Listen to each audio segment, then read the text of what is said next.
Alô mundo, Deus abençoe a todos, uma pequena falha, voltamos agora. As primeiras conversões, Atos capítulo 2, verso 37. Ouvindo eles isso, confundiram em seu coração e perguntaram a Pedro e aos demais apóstolos: Que faremos, varões irmãos? E disse-lhe Pedro: Arrependei-vos e cada um de vós seja batizado em nome de Jesus Cristo para perdão dos pecados, e receberei o dom do Espírito Santo. Porque essa promessa diz respeito a vós, vossos filhos, e a todos que o nosso Senhor chamar. A vossos filhos que estão longe, e a tantos quanto Deus, nosso Senhor, chamar. E com muitas outras palavras testificavam e os exortava, dizendo: Salvai-vos dessa geração perversa. Né? Então vamos lá. Aí Pedro faz o discurso, lembra lá, né, das Escrituras, onde está falando sobre Deus enviar o Espírito Santo no livro de Joel, cita Salmos que fala sobre não ser contado com os mortos e o corpo não conhecer a corrupção. E aí os irmãos se interessam por aquele assunto. Vale a pena explicar que Pedro pregou para os judeus, então eles tinham as escrituras, eles conheciam as escrituras. Pedro só lembrou a eles o que elas diziam. E aí então eles ficam curiosos acerca do que fazer agora para herdar, né, como nós vemos na outra versão lá, o Pentecoste, para lembrar, na verdade, as coisas que foram acontecendo naquele dia. E aí o que acontece, meus irmãos? Acontece que Pedro faz uma pregação que concorde à pregação de João Batista e concorde com a pregação, na verdade, do próprio Jesus, né? Que é arrependei-vos, né? Ele diz aqui, ó, no verso... Opa, tá aqui atrás. Verso 38. Arrependei-vos e cada um de vós seja batizado em nome de Jesus Cristo para perdão dos pecados e recebereis o dom do Espírito Santo. Nós sabemos que há uma polêmica sobre isso, né? Parece que tudo na Bíblia acaba virando uma polêmica, principalmente no meio evangélico, né? Eu não sei por que eles chegam a essas polêmicas todas, mas a gente está aqui para tentar deixar que a luz nos guie, não é? Vamos ver, eu vou ler em outra tradução, mas acho que é mesmo, está aqui, ó. Na outra tradução diz assim: Pedro lhes respondeu: mudem de atitude, ou arrependei-vos, diante de Deus, e cada um de vós seja batizado em nome de Cristo, e aceite Jesus como Deus, Mestre e Salvador. Dessa maneira os pecados de vocês serão perdoados, e vocês receberão o Espírito Santo. Essa promessa de perdão dos pecados, de recebimento do Espírito Santo, é feita a todos vocês e aos seus filhos. Então, qual é a polêmica que existe sobre o batismo? Existem igrejas, irmãos, que batizam em nome de Jesus. Né? Então, pergunta lá, né? A maioria delas faz essa confissão. Você crê que Jesus Cristo é o único suficiente Salvador, tal, tal. E o batizado fala, não, eu creio. E aí o ministro lá que vai batizar diz, eu te batizo em nome de Jesus. Né? E para muitas igrejas isso é válido. Para outras igrejas não pode ser em nome de Jesus. Tem que ser em nome do Pai, do Filho e do Espírito Santo. Né? Então, a pessoa que vai ser batizado faz a confissão de fé que Jesus Cristo é o único Senhor e Salvador. E aí quando vai batizar, eu te batizo em nome do Pai, do Filho e do Espírito Santo. Eu, conhecedor dessa polêmica, eu pouco batizo, né? Mas as pessoas que eu batizei depois de conhecer essa verdade e essa polêmica, elas estão despreocupadas, porque onde elas forem, elas serão aceitas, porque eu batizo em nome do Pai, do Filho e do Espírito Santo, em nome de Jesus, e aí sim batizo a pessoa. Faço isso, né, mais pela consciência de quem está sendo batizado, do que pela minha própria consciência, porque na verdade, irmãos, se é em nome do Pai, do Filho e do Espírito Santo, o nome de Jesus já está lá também, né? Filho representa Jesus. Mas tem todas essas questões e é mais uma questão doutrinária, né? Do que, na verdade, um padrão bíblico a seguir. Existem os motivos. Aqui, quem batiza em nome de Jesus, batiza baseado em Atos. Quem batiza em nome do Pai, do Filho e do Espírito Santo, naquilo que Jesus nos ensinou. Mas sei lá, eu acho que é uma questão pequena. Na verdade, você tem que levar o pecador a se arrepender, né? Mudar de atitude. Vocês viram que nessa versão diz isso, né?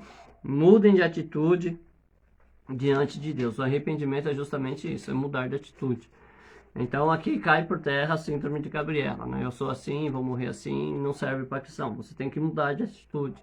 Isso aqui cai por terra, então, por exemplo, aquela frase, eu sempre fui assim, Deus me conhece. Conhece, sabe que você não quer se arrepender, sabe que você é soberbo e arrogante o suficiente para não aceitar a direção de Deus, e aí vai, né? A gente podia explicar essas linguagens todas aí, mas não temos tempo para isso, não. E aí ele vai dizer que a promessa de perdão dos pecados e a promessa de receber o Espírito Santo diz respeito aos judeus que estavam ali, aos sírios que estavam longe e também a todos quantos o Senhor chamar. Eu vi um vídeo, é porque também tem coisa que não dá pra gente anotar e eu não perco tempo com isso, tá, irmãos? Mas tem um cidadão aí que está falando que o evangelho não era para os brasileiros, era só para os judeus, tal, por conta de várias bases que ele apresenta lá. Mas aqui está falando, né? Todos quantos o Senhor chamarem pelo seu poder. Eu faço parte desse, que o Senhor chamou pelo seu poder. E louvo a Deus por isso, não é? Agora, se ele não quer crer, eu não posso obrigar ninguém a crer em nada, irmãos. Minha função não é convencer ninguém. Vocês sabiam disso? Tem muita gente que acha que pastor, pregador, ministro, tem obrigação de convencer as pessoas a deixarem o pecado. Eu não tenho esse peso sobre os meus ombros. Na verdade, eu baseio isso naquilo que Deus disse por profeta. Ele diz, você fala. O que eu mandar você falar, você fala. Quer ouçam, quer deixe de ouvir. Se nem Jesus converteu todas as pessoas, quanto mais eu teria essa loucura dentro de mim. Não é, irmãos? Eu não sou louco. Sei que vá, sou discípulo, ser igual ao seu mestre. Então, eu falo, eu ensino. Se as pessoas querem abrir os olhos ou não, problema delas. É elas que vão se ver. Eu não posso sonegar a informação. A gente está vindo de um estudo, né? Eu vim do estudo na igreja, onde o pastor Oswaldo Evaristo estava dando um estudo, falando sobre os milagres, o poder de Deus. E aí a gente pega aos Hebreus, né? Capítulo 4, versículo 2, se eu não estiver enganado, que aí ele vai falar o seguinte, que as desobediências receberam as justas correções, não é? Hoje as pessoas, você pode corrigir as pessoas não estão nem aí, elas não se preocupam. Se você disser assim, não é assim que faz, crente não é idólatra, né, e que você está praticando idolatria, mas Deus me conhece, crente não é brigão, crente é manso, é humilde, mas Deus me conhece, crente não pega o troco a mais e põe no bolso não, irmãos, crente confere o troco, se tiver mais ele devolve, até porque a pessoa que deu o troco a mais pode, não, mas foi bênção do Senhor, irmão, tava duro. Então as pessoas muitas vezes não querem ouvir, não querem mudar. É a questão, por exemplo, do próprio evangelho. A gente sabe, irmãos, não é preciso ser mestre, não é preciso ser pastor, não é preciso ter muito conhecimento, é preciso ler a Bíblia, não é? A Bíblia diz que no nosso tempo, ou muito tempo atrás já tinha falsos mestres, enganadores, homens que são soberbos, arrogantes, que são mais amantes de si do que companheiros de Deus, doutrinas do inferno, doutrina da mentira, tudo isso relatado na Bíblia, não é? Que ia acontecer. E aí você vai falar para as pessoas que não é todo lugar que está placa evangélica cristã que ela pode ir, ela fica brava, não é? Fica brava. Se for um pregador na minha igreja, né? Vou pegar alguns exemplos que eu irmãos, já andei demais pelas igrejas. Graças a Deus, conheço muitos ministérios, conheço muitos pastores, que são meus amigos, alguns, né? Não tenho muitos amigos não, mas eu tenho uma quantidade razoável de amigos e eu já fui nas igrejas desses irmãos.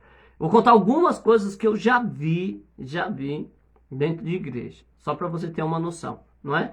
A pessoa vai lá e manda a igreja curvar a cabeça para ouvir o diabo.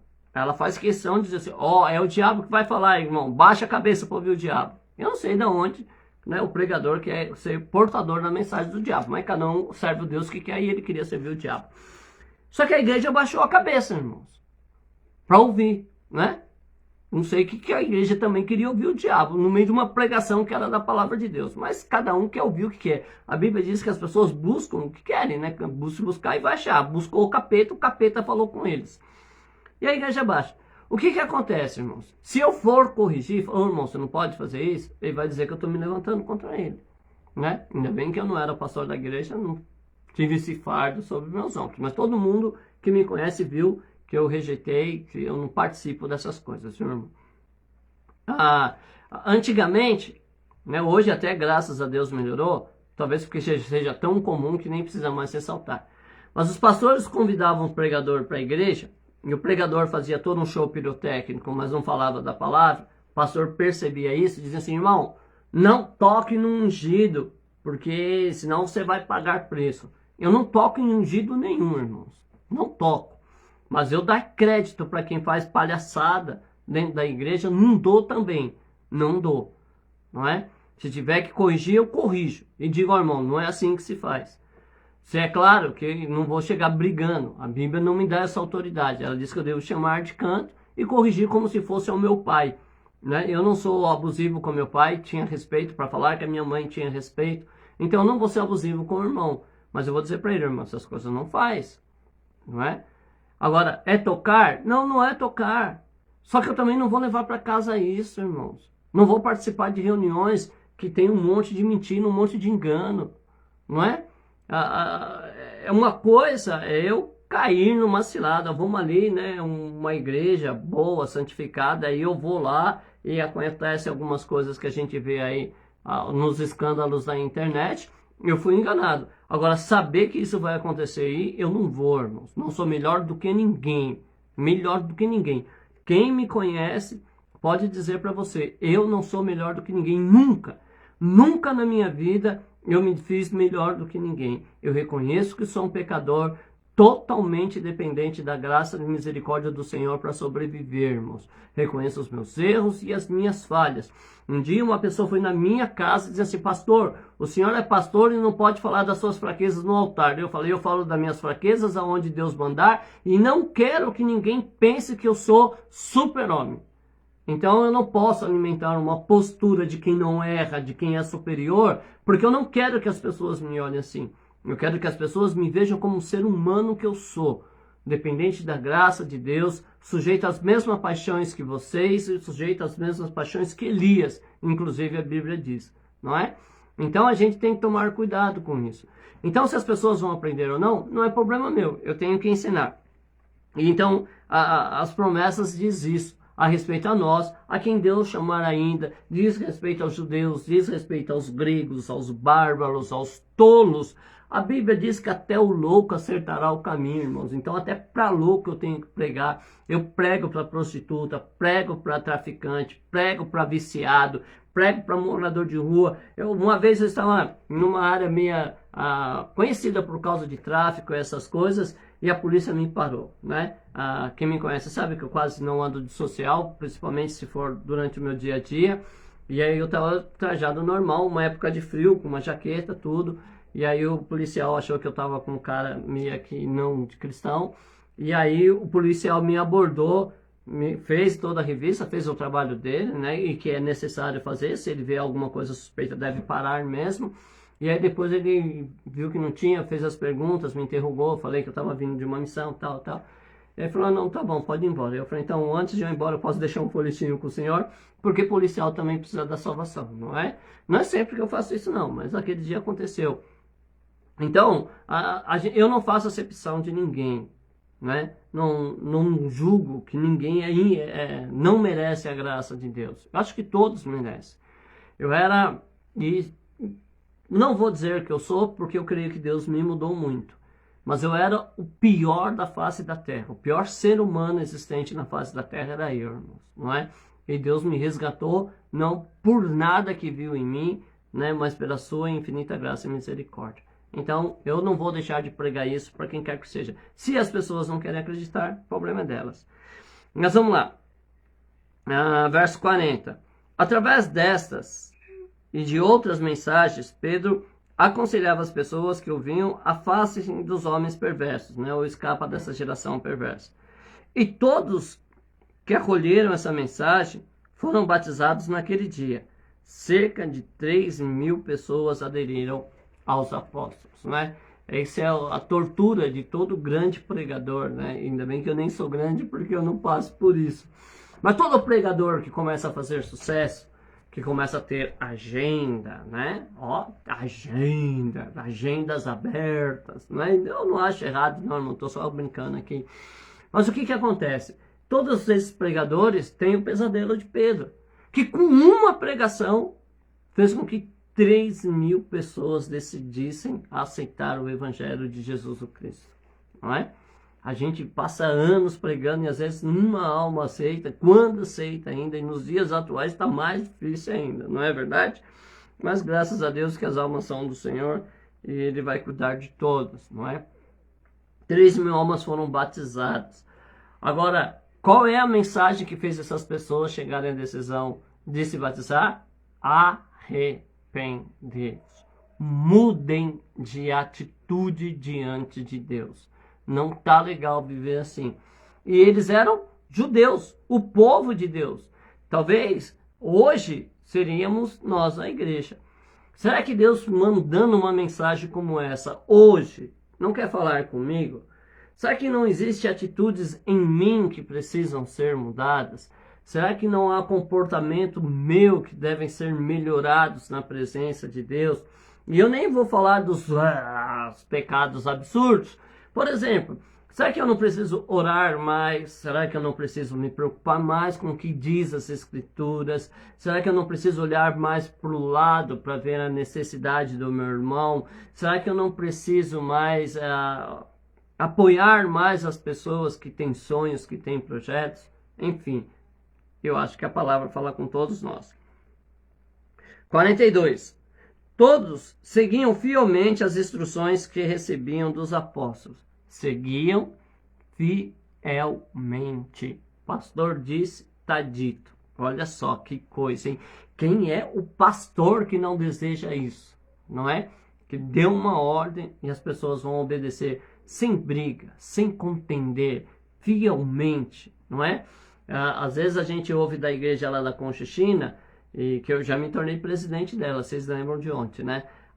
E aí o que acontece? Eu digo lá para as minhas ovelhas da Conchichina, olha, vocês precisam organizar a festa. Aí uma irmã quer que a saia seja preta com a camisa branca, a outra quer que seja cor-de-rosa com bolinha verde e limão, e a outra quer que seja vermelho com rasgos assim, laranja, como se fosse raio, enfim, e aí dá aquela discórdia toda, uma confusão, só para obedecer uma ordem do pastor. Mas vamos para lá. Viviam em harmonia e reuniam-se para orar e para partir o pão. Todos eles estavam profundamente impressionados, pois os apóstolos faziam muitos milagres. Nós estávamos estudando sobre milagres hoje. E aí deixa eu contar para você. Você quer ver milagre na sua igreja? Quer? Glória a Deus. Eu vou te ensinar aqui como realizar milagre. Primeiro, acredite em Deus. Acredite em Jesus. Por quê? Estes sinais seguirão aos que creem. Todo mundo vai fazer milagre? Não. Os que creem vão fazer milagre. Os que acreditam vão fazer milagre. O poder já nos foi dado. A autoridade já nos foi dada. A liberdade já nos foi dada. O que precisa? Eu tomar vergonha e fazer. Ué, simples e fácil. Não é? Algumas coisas que podem muitas vezes impedir milagre dentro da igreja. Primeira coisa que pode impedir milagre dentro da igreja: desunião. Não é? A desunião. Quando a igreja está dividida, como 1 Coríntios, na verdade, o que acontece? Fica um semeando contra o outro. Não é? Então, por exemplo, vou pegar o presbítero João, que é meu amigo, e depois eu vou pedir autorização para ele, mas eu acho que ele vai deixar aí, o presbítero Gilberto. Então o que segue ao João diz assim, ó, não acredita no Alexandre não, o Alexandre é meia boca, cara, ele tem umas coisas meio estranhas, aquele cabelão dele, ele anda lá com os jeans rasgados, umas camisetas, a gente nem vê ele muito de social, cara, se liberta desse cara aí, né? E aí fala do Gilberto, oh não, o presbítero Gilberto é muito rígido, rapaz, não, nós somos... E um fica jogando contra o outro, e aí, se o João faz um trabalho, eu boicoto e mando minha turma boicotar. Se o Gilberto faz um trabalho, eu combino com o João para boicotar o trabalho do Gilberto. Como se o Gilberto fosse perder alguma coisa com isso, não é? E eu nem percebo que o espírito do demônio já tomou conta da minha vida. Porque quem faz isso na igreja realmente é um endemoniado, irmãos. Boicotar a obra de Deus é um endemoniado. Me perdoe se eu sou muito pesado nessa palavra.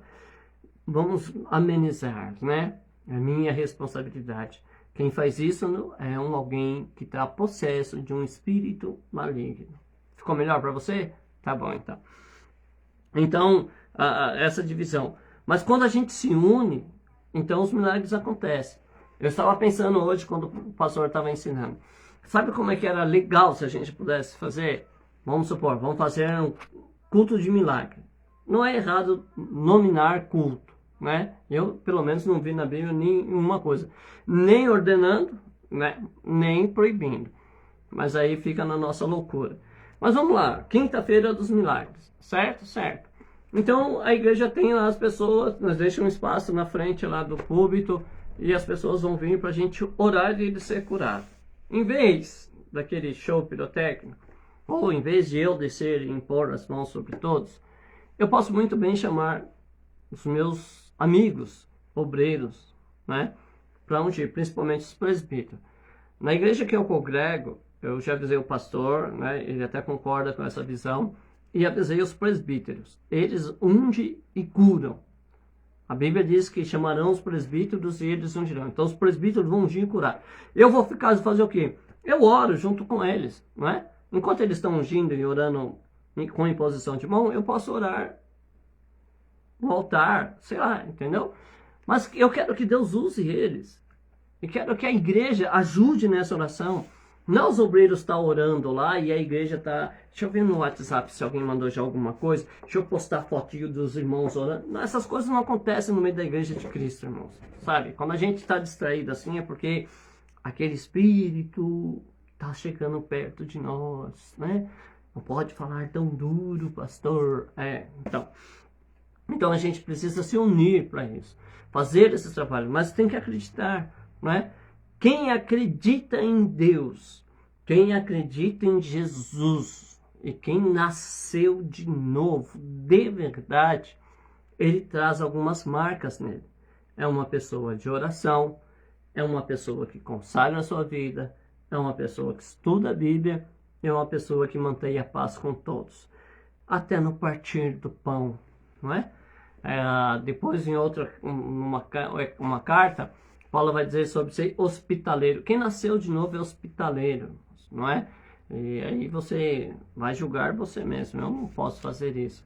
Mas você é hospitaleiro, você gosta de receber pessoas, você gosta de ir na casa das pessoas. Como é que você se relaciona com isso? Isso pode ser um indicativo de como anda a sua fé também, não é? Tá. Todos os que acreditavam em Jesus, eu vou ler o texto todo para a gente acabar, tá? 44. Todos que acreditavam em Jesus viviam muito unidos e repartiam tudo entre si. Vendiam suas propriedades e tudo o que possuíam.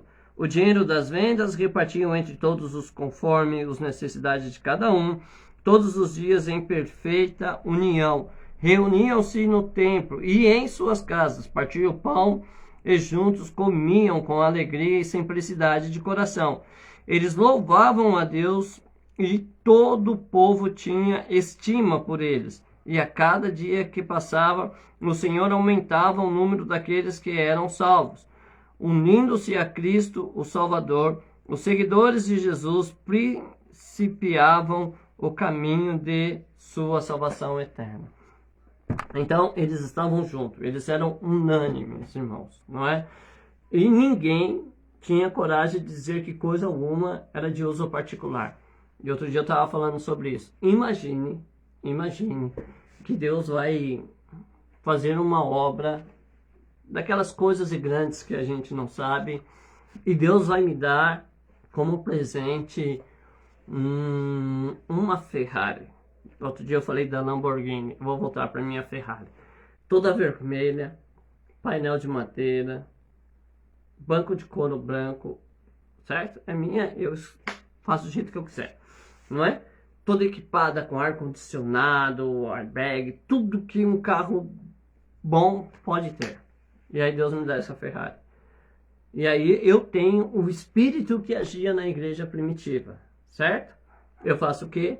Pego a chave e o documento e deixo à disposição da igreja. Ó, irmão, você sendo habilitado, porque se você não for habilitado, é fora da lei, e crente não anda fora da lei. Então tá aqui a chave do documento. Qualquer pessoa que for habilitado e precisar do carro pode pegar. Não vai pegar para ficar passeando à toa não, mas precisou pode pegar. Já pensou fazer isso com uma Ferrari? Imagine o seguinte, eu sou abençoado por Deus, e aí eu vou orar, né? Alguém assiste uma live aí, e é alguém de muita posse, e como exemplos que eu já vi dentro da igreja, tem um parente doente. Vamos pegar um empresário que tem um filho com um problema lá qualquer, né? Um problema de doença, qualquer não, né? Senão a gente diminui a dor do irmão, não é? Um problema sério de doença na sua casa. Ele viu essa live e ele assim, rapaz, será que esse falador aí tem mesmo esse negócio de curar enfermo, de fazer milagre? Eu vou chamar ele para fazer uma oração pelo meu filho.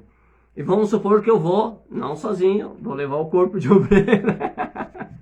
Talvez a minha fé não seja tão grande. É nada, vamos supor que eu vou lá, né? E aí eu oro e Deus cura a pessoa que esse empresário ama. E ele diz assim, Alexandre, eu vou dar para você 2 fazendas que eu tenho lá em Goiás, crio gados lá, na verdade, e eu vou dar para você, para que você entenda que eu sou muito grato pelo que Deus fez através da sua vida.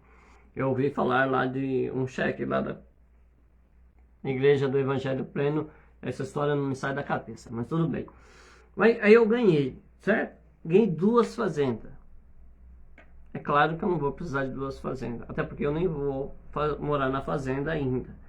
Então acho que 2 fazendas é muita coisa.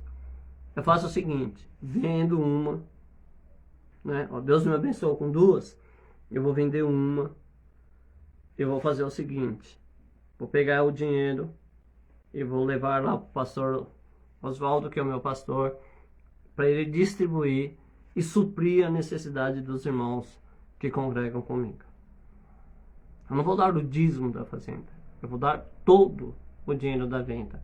E como eu sou inteligente, não vou fazer como Ananias e Safira, que você vai conhecer no capítulo 5, e separar parte nenhuma. Uma fazenda em Goiás, eu nem sei quanto custa.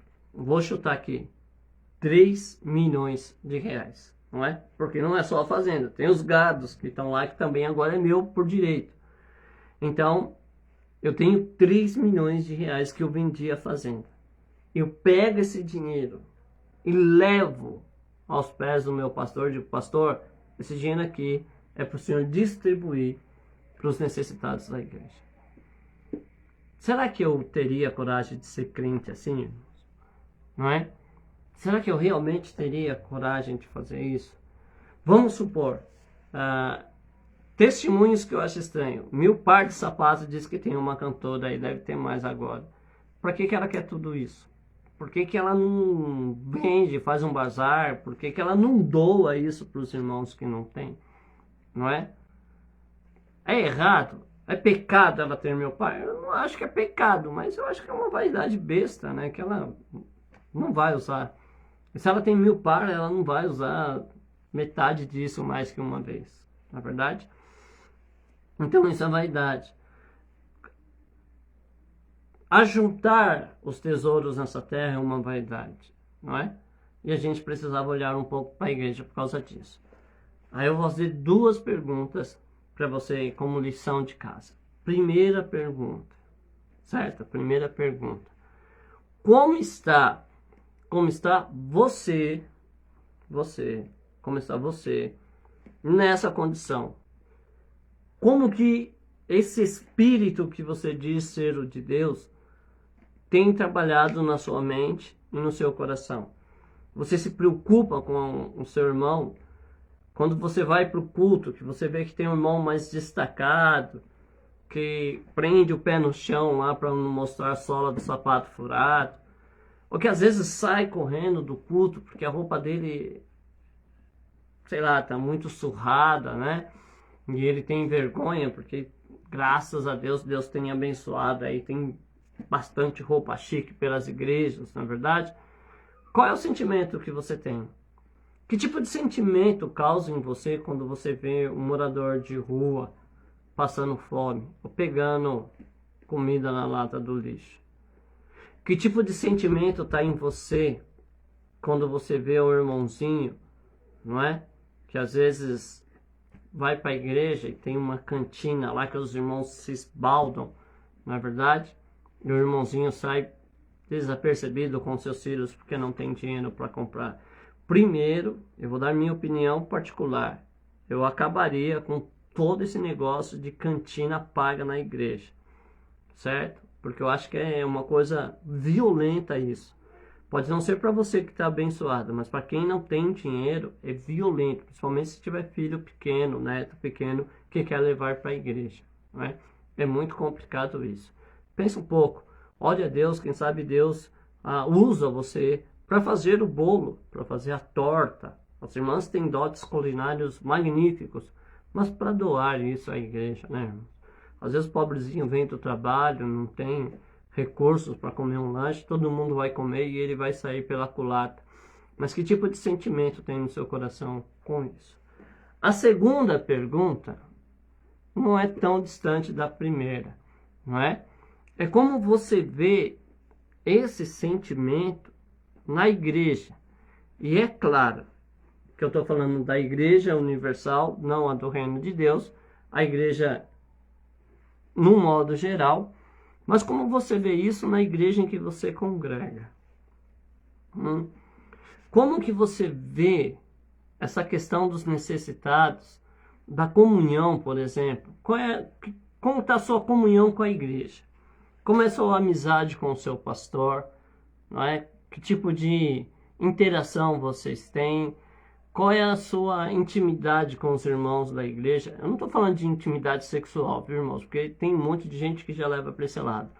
Mas o seu relacionamento, a sua amizade, como é que é a sua amizade com os irmãos da igreja? Você costuma fazer eventos para receber os seus irmãos, né? Você tem amigos preferidos dentro da igreja, que quando você faz a festa você convida e outros você descarta. Como é que está isso na sua igreja, né? Como é que você percebe isso na sua igreja? Na sua igreja tem um bolinho lá, né? A panelinha, como a gente chama, dos abençoados, né? Que são chiques e modernos, e aqueles que estão na prova são esquecidos. Como é que é isso, não é? Eu vou dizer aqui, eu só vou dizer porque eu tenho segurança no que eu vou falar. Uma vez uma filha minha falou para mim: pai, eu venho conversar com o senhor porque eu não confio no meu pastor. E aí eu disse para ela: então sai da igreja que você está e olhe para Deus preparar uma outra igreja para você. E ela ficou assustada, não é uma palavra que se ouça constantemente, mas é verdade. Se você está num lugar que você não confia no pastor, se você, por exemplo, se você ganhasse essa fazenda e vendesse por 3 milhões e você não tivesse coragem de dar ao seu pastor para que ela distribuísse entre os necessitados ou ele distribuísse entre o necessitado, sai dessa igreja, não é? O pastor tem que ser uma pessoa de máxima confiança. O seu pastor, você tem que ter total confiança nele, não é? Total confiança. Você tem que ser, ele tem que ser para você um pai, e ele tem que ser para você um representante de Deus. Que para isso servem os pastores, né? Para aconselhar, para interceder, para estender as mãos na necessidade, enfim, é isso, não é? Então, como é que está o seu relacionamento com o seu pastor? Você confia nele? Você traria os 3 milhões e colocaria ao pé dele para ele fazer essa obra, não é? Você tem obedecido o seu pastor fielmente? Ou você é da turma dos contendeiros? Cuidado, hein? Que a rebelião é pior do que pecado de feitiçaria. Você obedece ou você é rebelado? E não tem rebelião santa na igreja não, viu, irmão? Rebelião santa na igreja é oração. E mesmo assim, cuidado com o que você vai orar, hein? Porque você vai dar conta das palavras ociosas da sua boca. Mas enfim, eles conseguiram viver assim. O grande desafio da igreja dos nossos dias é voltar a ser a igreja do passado. Não são as modernidades. A gente não tem desafio de ficar criando técnicas e estratégias para atrair pecador. O pecador vem para a igreja quando ele vê Cristo na igreja, não é? E infelizmente o modo de ver Cristo, ou felizmente o modo dele ser Cristo, não é com as novidades, só é com aquilo que já deu certo. E é isso que eu pergunto a você. Está disposto? Vamos voltar a isso?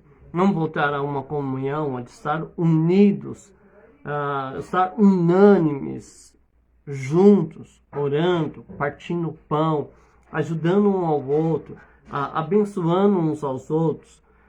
Aí você que me ouve, já vou dar a última lição de casa e a gente encerra. Dá uma olhada hoje no seu guarda-roupa, vê se você tem mais de 10 blusas de frio, mais de 20 saia, mais de 30 blusas. Para que tudo isso, gente? Estou esperando Jesus vir agora. Ele pode não vir, mas eu espero ele chegar aqui. Para que eu quero 30 pares de sapato? Se ele vier, provavelmente nem o sapato vai subir. Então, tomem cuidado, tá bom? Eu agradeço a presença de todos. Quero abençoar sua vida. Te desejar uma boa noite de sono. Quero desejar a você o sono do justo. Que Deus continue a falar no seu coração. Amanhã às 22h30 nós estaremos de volta. Se gostou, comunica com alguém. Se não gostou, manda mensagem para nós. Ore por mim todo o tempo para que me seja dada a palavra com confiança no abrir da minha boca. Enfim, que nós possamos crescer como igreja. Porque essa é a intenção do estudo. Aprender a ser a igreja de Cristo. Deus abençoe.